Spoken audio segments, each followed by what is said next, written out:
Continuamos en Voces de Hoy de Radio Latino Inc. México está viviendo una etapa tan histórica como crítica por las próximas elecciones y en Voces de Hoy de Radio Latino Inc. no queremos ni podemos ser indiferentes a los sufragios en los que se elegirá al nuevo presidente de la República, 128 senadores, 500 diputados federales, 2.818 autoridades locales, entre ellas 8 gobernadores y al jefe de gobierno de la Ciudad de México. Y para hablar de todo ese proceso, nos acompaña Yuri Beltrán, consejero del Instituto Electoral de la Ciudad de México, quien está en California para promover el voto de los mexicanos en el exterior y para hablarnos del reto y oportunidad de participar de los que tenemos los mexicanos de aquí y de allá. Bienvenido, Yuri. Ana Lilia, ¿qué tal? Me da mucho gusto platicar contigo y con tu auditorio. Y bueno, veniste a invitar a todos, principalmente estás promoviendo el voto chilango pero obviamente como va a ser una elección general, pues de paso invitamos a todos a que participen. Por supuesto, esta es una oportunidad espectacular que tenemos los mexicanos para decidir el rumbo del país. Por supuesto, yo soy consejero del Instituto Electoral de la Ciudad de México y vengo a invitar a los capitalinos, pero la oportunidad está abierta para todos los mexicanos, hayan nacido en México o hayan nacido en los Estados Unidos. Lo importante es que sean mexicanos, que tengan más de 18 años cumplidos y que tengan ganas de participar. Ana Lilia, cuando hemos estado haciendo una gira en los Estados Unidos, en las distintas ciudades, y me reúno con la gente y les pregunto, ¿usted qué quiere para México en el futuro cercano? Invariablemente, con quienes me reúno, me dicen que quieren que a México le vaya bien. Algunos me dicen que quiere que tenga menos corrupción, o que se reduzca la pobreza, o que tenga mejores tasas de crecimiento económico. Bueno, si usted quiere un mejor porvenir para México, lo que tiene que hacer es participar, contribuir a la toma de decisiones para que tengamos mejores gobiernos cada vez. Yo no conozco un solo país en el mundo que haya salido de sus problemas con indiferencia, con apatía. La única manera que tenemos los pueblos del mundo de mejorar la situación de nuestros países es participando.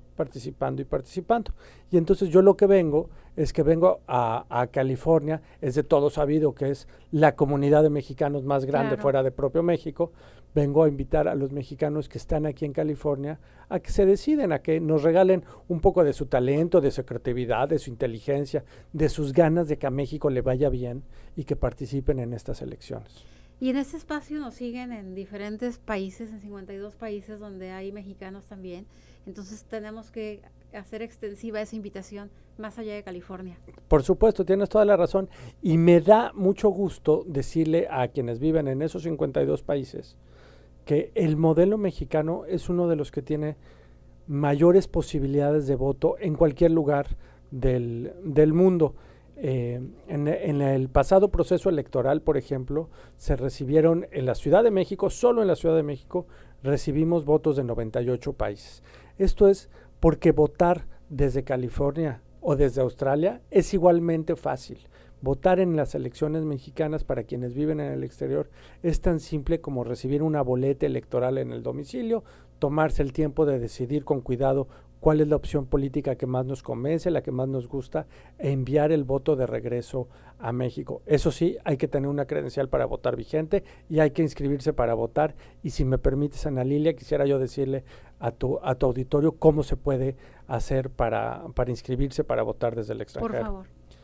Mire, si usted tiene una credencial para votar vigente, esto es una credencial que tenga 10 años o menos, una credencial ya sea expedida en México o expedida en Estados Unidos, lo único que tiene que hacer es entrar a nuestro website y desde ahí inscribirse para votar. www.votoextranjero.mx o www.votochilango.mx. Ahí en ese website uno tiene que teclear dos cosas: los datos de la credencial para votar y los datos del domicilio en el extranjero al que quiere que le mandemos la boleta electoral. Y nosotros vamos a hacer una cosa que es indispensable para garantizar la integridad de las elecciones.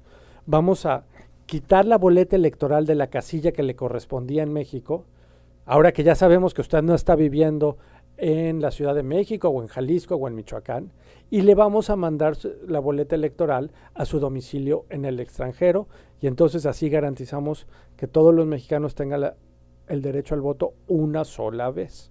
Y entonces usted recibe en el mes de mayo la boleta electoral en su propio domicilio. Ahora bien, me dicen en estas giras, oiga, pero es muy improbable que usted se encuentre gente que no tiene credencial para votar. Y me parece comprensible esto. Difícilmente alguien hubiera conservado la credencial para votar después de su cruce migratorio. No se preocupe. Si usted no tiene credencial para votar, puede tramitar una credencial para votar desde el extranjero y hacerlo también es muy simple. ¿Puedo contar cómo se saca una credencial para votar, Ana Lilia? Por favor. Bueno, para sacar una credencial para votar, funciona. Ya no hay que hacer las largas colas que alguna vez se hicieron en los consulados mexicanos. Funcionamos con un sistema de citas. Uno debe de marcar al número telefónico 1877 Mexitel o entrar al website de Mexitel y desde ahí programar una cita. Hace una cita en el consulado, llega al consulado y en el consulado le van a pedir acta de nacimiento, una identificación oficial y un comprobante de su domicilio en el extranjero. Con esos 3 elementos mandan a hacer la credencial para votar a México y desde México estudiamos el caso, vemos que sea un mexicano que tiene todos sus derechos políticos completos y le mandamos la credencial para votar a su domicilio. Una vez que la persona recibe la credencial para votar, como ocurre con muchas tarjetas de crédito, por ejemplo, deben de activarla, es decir, llamar a un número telefónico y decirnos, fíjese que yo ya tengo mi credencial para votar, ya la tengo conmigo, así nosotros ya sabemos que no está perdida en el correo o en la mensajería y damos de alta su credencial. Entonces, 2 pasos muy simples. Si usted tiene credencial para votar, entrar al website y registrarse para votar.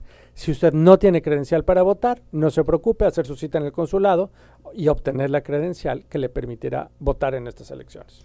Pero hay límites, hay fechas límite para eso. Es creo que el 31 de marzo para registrarse. Espléndida pregunta, por supuesto. Nos quedan solamente algunos días para hacerlo y yo le sugeriría muy respetuosamente a quienes nos escuchan que no lo dejen para el final. Insisto, funcionamos con un sistema de citas, entonces hay que encontrar ya los momentos que quedan libres en este sistema de citas, entonces de verdad no lo dejen para los últimos días, de una vez hay que sacar la credencial, de una vez hay que inscribirse en nuestra página de internet, porque el plazo límite es el 31 de marzo y no se va a ampliar, no hay posibilidades materiales de ampliar ya ese plazo.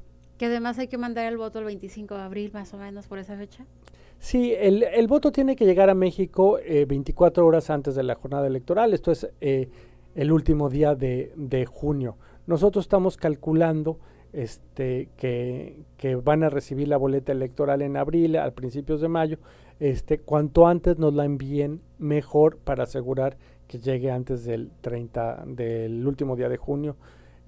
Lo importante es, con el paquete electoral van a recibir 3 boletas electorales: presidente, senador de la República y, en el caso de los oriundos de la Ciudad de México, también para elegir jefa o jefe de gobierno de la ciudad, nuestro equivalente al gobernador.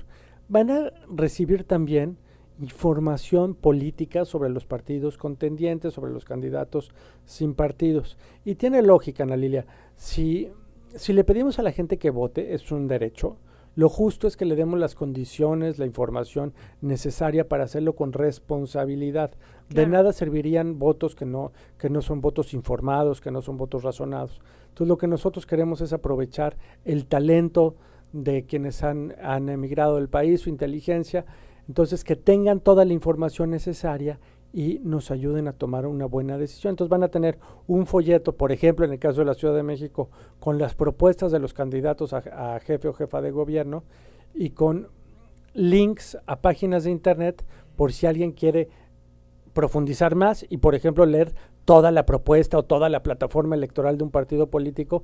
Va a tener en su teléfono celular, en su página de internet, en su computadora, toda la información que quiera para decidir con toda responsabilidad el sentido de su voto, porque lo que estamos haciendo es elegir el gobierno que van a tener los mexicanos por 6 años, entonces no es una decisión que uno deba de tomar. Después no tenemos derecho a criticar, hay que participar. Exacto, es una decisión que estamos tomando entre todos y estamos garantizando un mejor porvenir para México. ¿Y cómo ha crecido la participación del voto de los extranjeros? Porque hay 467,000 ciudadanos mexicanos que tienen su credencial en diferentes países, pero solo 57,000 y fracción se han registrado su solicitud. ¿Cómo pretenden que esa participación crezca? Sí, es exactamente como tú lo mencionas, los números son bajos, son reducidos. Te quiero poner algunos ejemplos que a mí me causan alguna ilusión de que todavía podemos alcanzar una mejor participación de quienes viven en el extranjero. Esta es la tercera vez que votan los mexicanos para elegir presidente de la República. La elección pasada, básicamente en números redondos, habrán votado unas 50,000 personas. Para este momento ya tenemos más de 600,000 credenciales para votar tramitadas desde distintos países del mundo. Algunas todavía no han sido entregadas, otras están en proceso. Básicamente 600,000 credenciales ya fueron tramitadas y la tasa sigue creciendo. Eso a mí me dice dos cosas.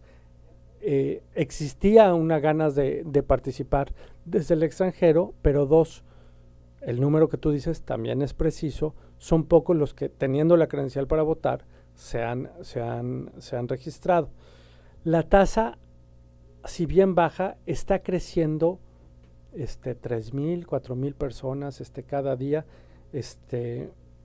Yo lo que te diría es, creo que en el mes de marzo vamos a subir muchísimo la tasa de inscripción respecto a los que ya tienen la credencial para votar. Insisto, sirve una credencial para votar expedida en México o una credencial para votar expedida en los Estados Unidos o en cualquier otro consulado. ¿Cuál es la idea? Lo que nosotros estamos haciendo es, uno, llamarle por teléfono a todos los que tienen credencial para votar y no se han inscrito, para decirles, oiga, les recuerdo que se tiene que inscribir para votar. Dos, estamos haciendo eventos públicos en distintos plazas, parques y demás en Estados Unidos. Por ejemplo, el domingo pasado estuvimos en la feria de la salud y ahí tuvimos un stand del Instituto Electoral de la Ciudad de México donde estuvimos credencializando gente y estamos haciendo así distintas activaciones donde a la gente que no se siente todavía muy familiar con el internet le ayudamos a que se registre, le damos información necesaria para motivarlos a votar. En fin, tratamos de acercarnos a los ciudadanos. En el Instituto Electoral de la Ciudad de México hemos decidido que este proceso electoral lo vamos a aprovechar no solo para pedirle a la gente el voto, sino para hacer una comunidad de mexicanos muy participativos, una comunidad de ciudadanos que a pesar de vivir al norte del Río Bravo, sigue vinculada a las cuestiones públicas de México. Entonces vamos a construir una comunidad con la cual vamos a estar vinculados ahorita para pedirles el voto y después para involucrarlos en el resto de actividades que hacemos en todo momento, porque de lo que se trata no es de votar y ya, de lo que se trata es de que estemos construyendo ciudadanía, que estemos construyendo una mejor ciudad, un mejor país en todo momento y en todo tiempo, y para eso necesitamos permanecer juntos. ¿Cómo pueden garantizarle a los mexicanos en el exterior que su voto será respetado? Porque la guerra sucia en las campañas está que arde, con Ricardo Anaya acusado de lavado de dinero, José Antonio Meade de desvío de recursos y Andrés Manuel de rodearse de corruptos y de estar negociando con el narco, por lo que ante los ojos de muchos no hay mucha diferencia entre los tres. ¿Cómo hacer para que gane la democracia y no el abstencionismo? Es una decisión importante la que cada quien toma en el momento en que decide si participa o no en las elecciones. Yo lo que le puedo garantizar a quienes nos escuchan es que en la democracia todos los votos cuentan. Hace unas semanas estuve en Tennessee y me contaron la historia, seguramente tu auditorio la conoce mejor, de un senador que perdió por 8 votos. Claro. Ese senador, me imagino los lamentos en su equipo de campaña, esas 8 personas que no fueron a votar porque estaban quizás en la propia campaña y por eso decidieron no ir a votar, hubieran podido marcar la diferencia. Lo mismo pasa con las comunidades de mexicanos en el extranjero. Está quizás en quien nos esté escuchando la posibilidad de hacer un cambio real en México. Si usted lo que quiere es propiciar un cambio real en México, tómese el tiempo, tómese el esfuerzo y participe, porque a lo mejor el suyo, el de usted, el que me escucha, es el voto decisivo para tomar una mejor decisión para México. ¿Cómo sé que el voto será contado bien? Déjame te platico, Ana Lilia, lo que pasa con el voto una vez que lo mandan los votantes, porque es una historia que en otros países me dicen, ¿para qué hacen tanto? Bueno, pues porque tenemos que garantizarle a 12 millones de mexicanos que viven en el exterior todas las medidas de seguridad para que confíen con toda tranquilidad en que su voto va a llegar a tiempo y va a ser contado. Una vez que la gente vota, nos manda por mensajería el voto a México y llega a un lugar en la Ciudad de México, nos lo entrega la mensajería y ahí se resguarda en un local único en el que está resguardado por personal de los organismos electorales, pero está resguardado por el Ejército y por la Marina, de tal suerte que nadie puede entrar ni salir de ese lugar. Y ahí vamos a ir juntando todas las piezas postales que vamos recibiendo. Un poco antes de las elecciones, lo vamos a distribuir en 300 distritos electorales. La geografía del país está dividida en 300 partes iguales y esas 300 partes van a contar los votos para que tengan más o menos cargas iguales de trabajo entre los 300.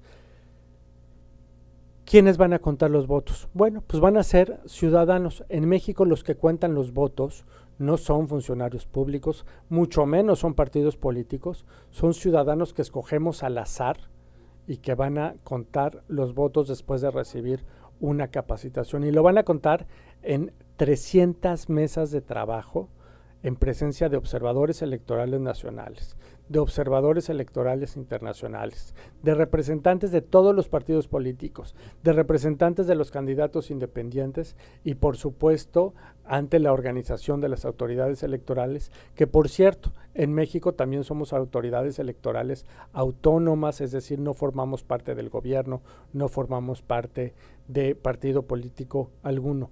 Todo este gran aparato que se pone a disposición el día de la jornada electoral tiene como finalidad única que garanticemos a quienes viven en el exterior que su voto, esa preocupación que tú tienes, que su voto va a ser contado y va a ser contado bien. Y sí, igual que los de Tennessee, puede ser el voto decisivo en una elección. ¿Qué ha pasado? Ha habido elecciones realmente cardíacas que duermes pensando que ganó uno y te levantas enterándote que ganó otro. En las elecciones cerradas así puede ser, así es el principio de mayoría. Supone que con pequeñas diferencias se pueden generar ganadores, y por eso es tan importante la participación de quienes viven en el extranjero. Había una crítica que se hacía al modelo mexicano y es una crítica que yo comparto, Ana Lilia. Nos decían, oiga, se garantizó el voto de los mexicanos en el extranjero, pero no se expiden credenciales en Estados Unidos, por poner un ejemplo. Eso no tiene sentido, eso no garantiza en la práctica el voto fuera del país. Por fortuna, el legislador fue sensible a esa protesta que se hacía con toda razón por las comunidades de mexicanos en el exterior y cambió la ley. Y a partir de ese momento, a partir del 2016, por cierto, ya se pueden obtener credenciales para votar en cualquiera de los consulados mexicanos. Y entonces sí, el modelo mexicano tiene un potencial enorme de captar las preferencias electorales de quienes viven en el extranjero. ¿Qué piensas de muchos de los mexicanos que no se han registrado para votar? Porque le resulta insultante que el Instituto Nacional Electoral tenga un presupuesto de 25,000 millones de pesos para este año, en el que se incluyen los 6,788 millones de pesos que se le asignarán o se le asignaron a los partidos políticos. Cantidades que muchos consideramos insultantes, sobre todo porque seguimos teniendo miles de damnificados y millones de personas viviendo en la pobreza en México. Sí, Ha sido un motivo de discusión, diría yo, por más de una década en México, el costo tan importante que representan los partidos políticos y las autoridades electorales en el país. Yo comparto parcialmente solamente esa crítica y te quiero explicar mi razonamiento. Yo nací en una generación en la que siempre ganaba el mismo partido. Mi papá solía votar en las elecciones, pero lo hacía sin ninguna esperanza de que estuviera decidiendo algo. Él ya sabía quién iba a ser el siguiente presidente y sabía que su voto tenía solamente un carácter simbólico, pero siempre se sabía quién iba a ser el siguiente presidente. Y después vino la transición democrática mexicana, en el que ahora sí, para bien de todos, no se sabe quién es el próximo ganador, las encuestas cambian todos los días, estamos todos muy al pendiente de los debates, porque así es la política, porque ahora sí queremos que se sepan bien las reglas de antemano, pero no se sepan de antemano los ganadores. Esa es la democracia. Y la democracia mexicana supone vencer toda la desconfianza que generaron 70 años de que sí se sabía de antemano quién era el ganador, 70 años de elecciones dudosas que hubo en México. Eso supone generar partidos políticos fuertes, eso supone, por ejemplo, solo el aparato que te decía yo para custodiar los paquetes electorales en el aeropuerto, con el ejército, la marina, los partidos políticos, los observadores, son aparatos inmensos de gente cuyo único objetivo es generar confianza en las elecciones de México. Sí, si viviéramos en un sistema basado en la confianza, podríamos tener elecciones más baratas. Ahorita lo que tenemos que hacer es fortalecer nuestro sistema electoral y eso tiene costos. Yo tengo confianza en que conforme se vayan normalizando estos procesos, cada vez más podremos hacer elecciones que requieran menos gente. Simplemente necesitamos más de 1 millón de personas para que sean funcionarios de casilla. Ir a tocar para que 1 millón de personas nos digan que sí, son cantidades enormes de gente para generar confianza en las elecciones. Y respecto a los partidos, te diría, México es un país que decidió la importancia que tienen los partidos políticos en la conducción de la vida y entonces les asigna presupuesto público. Otros países deciden que la política se financie de modo privado y eso tiene costos altísimos en términos de comprometer la política a los intereses de las grandes corporaciones. Creo que México toma la apuesta correcta cuando decide también tienen que tener financiamiento público los partidos para evitar que las grandes corporaciones, que las grandes empresas o peor, el dinero ilícito se apropien de la vida política de un país. Que mucha gente piensa que eso está pasando en diferentes rubros, porque por toda la corrupción que lamentablemente se registra, por la impunidad, por el dolor que nos da, yo creo que a todos los mexicanos que hayan convertido tantas zonas de México en verdaderos cementerios con las tumbas ocultas que hay en todas partes. ¿Cómo resuelven a la hora de una elección el enojo y la tristeza que vivimos tantos mexicanos por esta situación que aqueja a nuestro país? Sí, me viene bien la pregunta que me haces. Las elecciones pueden resolver muchísimas cosas. Las elecciones resuelven la necesidad de participación que tenemos los seres humanos. Participar en elecciones es un derecho humano. Claro. Es de ese nivel de importancia. Y es un privilegio poder votar. Ciertamente. Y siendo un derecho fundamental, debe de estar garantizado de manera muy amplia, de manera muy importante. Pero no se le puede pedir a la arena electoral que resuelva los problemas que son del buen gobierno. Al buen gobierno hay que pedirle resuelva los problemas del buen gobierno. Y lo que sí podemos hacer los mexicanos para exigir buenas cuentas a nuestros gobernantes es votar, pero votar en los términos que tú y yo platicábamos hace unos minutos, votar de manera informada, votar de manera razonada. Yo planteo, en cuanto a los migrantes, hay un punto muy importante.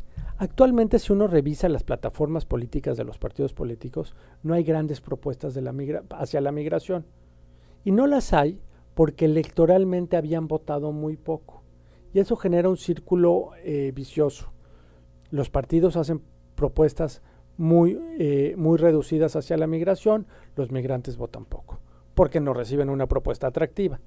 Si este año nos decidimos a dar el cambio y quienes viven en Estados Unidos o en otros países se deciden a votar de manera contundente, vamos a tener ahí una masa crítica capaz de exigir cuentas a sus gobernantes y que créeme que van a propiciar que los partidos políticos hagan propuestas mucho más satisfactorias, mucho más enérgicas para las comunidades de mexicanos en el exterior. Y entonces sí generamos círculos virtuosos, partidos políticos más sensibles a las demandas en el extranjero y ciudadanos residentes en el extranjero mucho más críticos, mucho más exigentes, mucho más capaces de generar buenos gobiernos para México.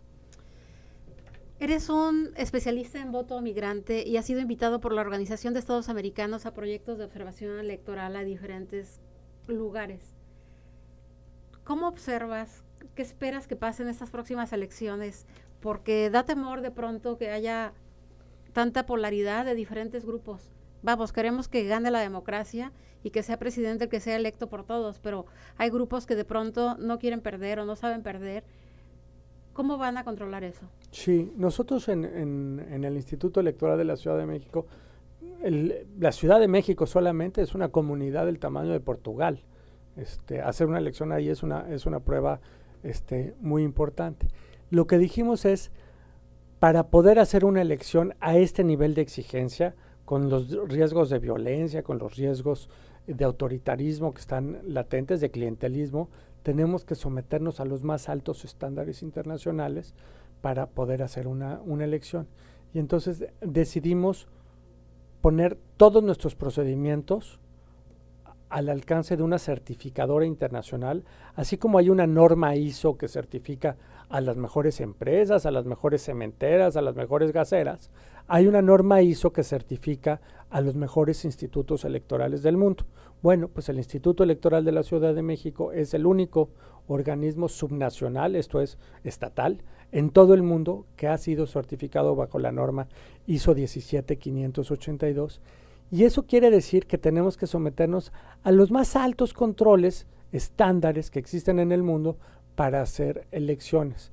¿Cuál es el propósito de todo esto? Primero, decirle a la comunidad de votantes que sus votos están seguros, que la elección está bajo control, pero la otra es, efectivamente, tenemos el ojo puesto en que sea una elección pacífica, en que sea una elección muy de ideas.